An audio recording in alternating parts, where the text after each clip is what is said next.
I bought the cameras because I thought my landlord was coming into my apartment while I was at work. Small things kept moving. A cup would be in the sink, even though I remembered leaving it on the counter. My bedroom door would be open when I knew I had closed it. Once, I came home and found the TV on, playing static. At first, I blamed myself. Stress, lack of sleep. Maybe I was forgetting things. But then I started hearing footsteps at night. They came from above me. Slow, careful steps across the ceiling. The problem was, I lived on the top floor. Above me was only the attic. I called my landlord, and he said the attic was sealed off. No one used it.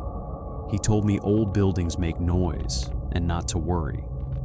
So I bought 3 cheap security cameras. One for the living room, one for the kitchen, one for my bedroom. The first night, nothing happened. The second night, nothing happened. On the third night, I woke up around 3:15 in the morning to a soft creak above my bed. I didn't move. I just stared at the ceiling. Then I heard something drag slowly across the floorboards overhead. The next morning, I checked the footage.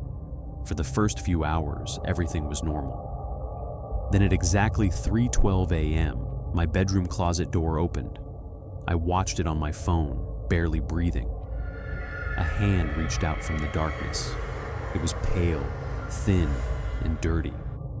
Then a man crawled out, not walked, crawled.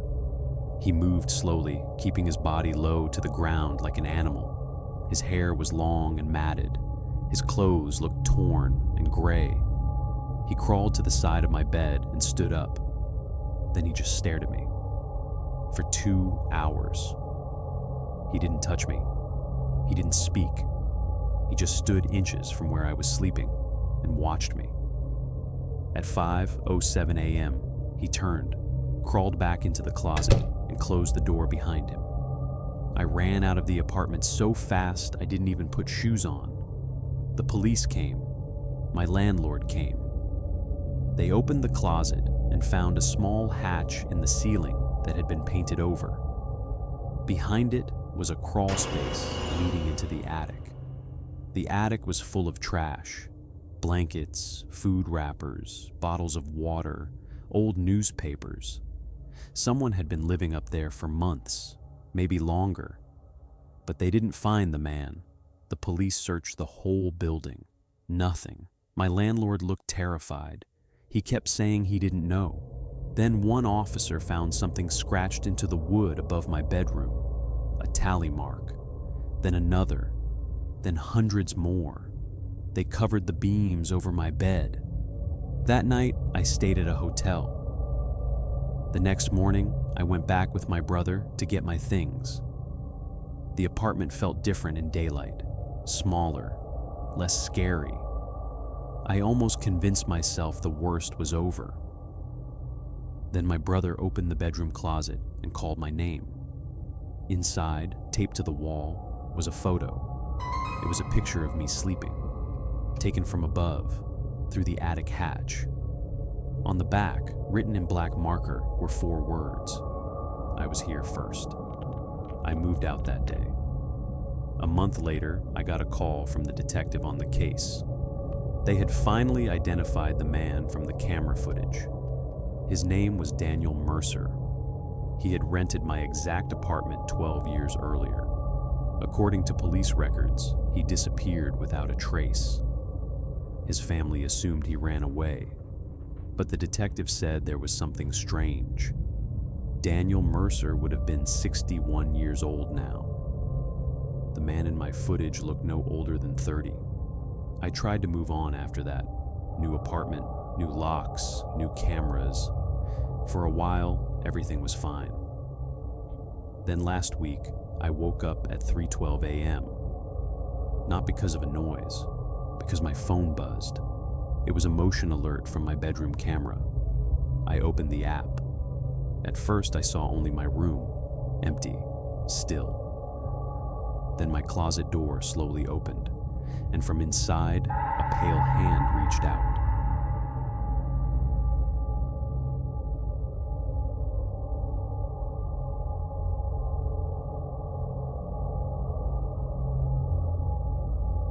My grandfather had one rule about hunting in the deep woods.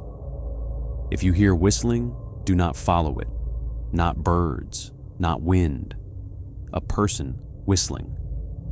He told me that when I was 12, while we sat at his kitchen table and he cleaned his rifle. I laughed because I thought he was trying to scare me. He did not laugh back.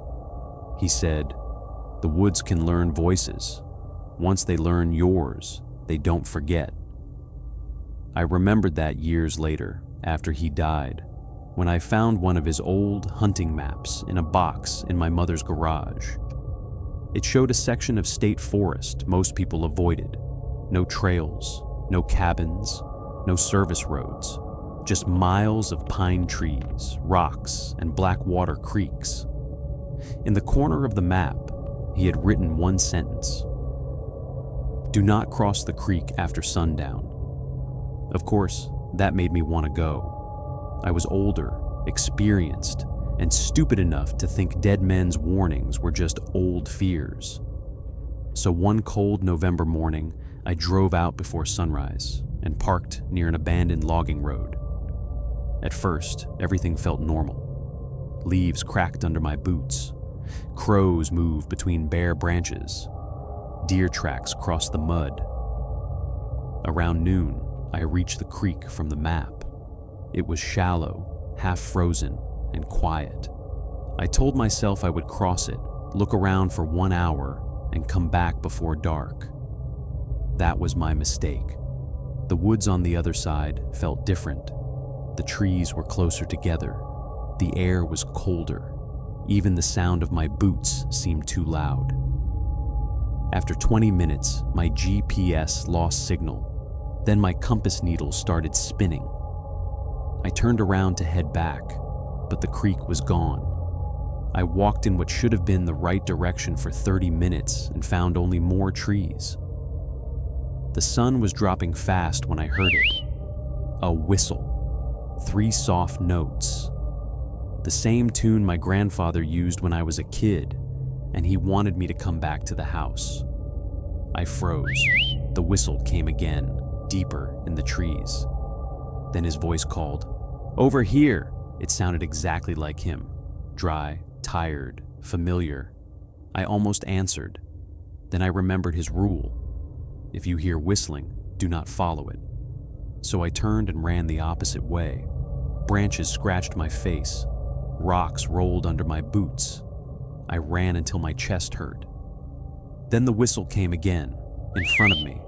I stopped so hard I almost fell. The voice called, "You're going the wrong way." It sounded annoyed now. On the tree beside me, something had been carved into the bark. My initials, fresh. Underneath them was tomorrow's date. I backed away and stepped on something soft.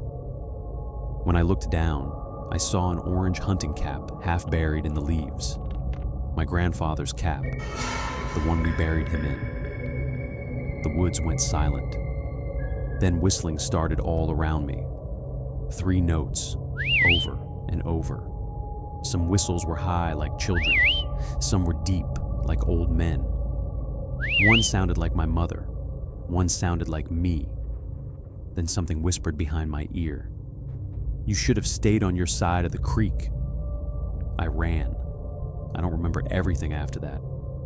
I remember falling. I remember crawling through thorns.